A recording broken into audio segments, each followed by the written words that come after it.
First, let me talk about a couple of items in the news recently. The FDA has approved a new drug called Bimzelx. I don't know how they name these things, but they're always exciting to figure out. Bimzelx treats moderate to severe plaque psoriasis in certain adults. This is a novel monoclonal antibody. You've heard those terms before. They're getting used all the time now. It selectively neutralizes these certain cytokines that set off the inflammation leading to that dry, itchy plaque skin.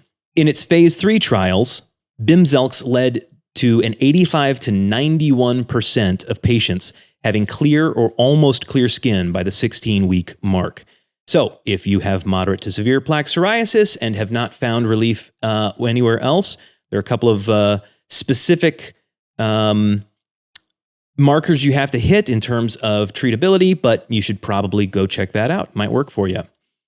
And then we also wanted to note a certain anniversary, the first anniversary of the FDA's announcement that pharmaceutical companies are unable to produce enough Adderall to meet demand. 1 year later, things aren't any better. No less than 8 manufacturers have reported shortages, but we still don't really know why.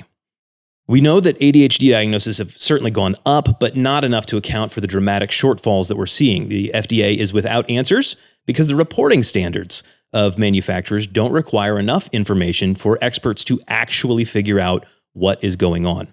While there are limits imposed by the DEA on companies, only about 70% of the amphetamines they are allowed to produce each year are actually coming to market. So, where are the rest? Nobody knows. And there are several plausible theories, including simple clerical error.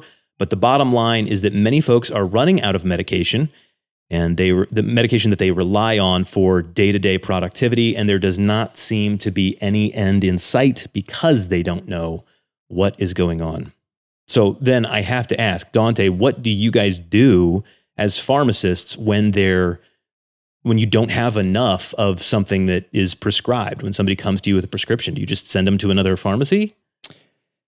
That would be a solution, potentially.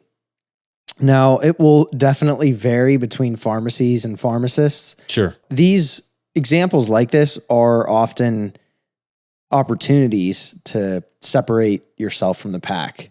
So not that you can just conjure up some extra Adderall for somebody, but it's just the care in which you take when customers, are frustrated by the unavailability of these meds. Yeah. So what we do often is we just try to stay ahead of it.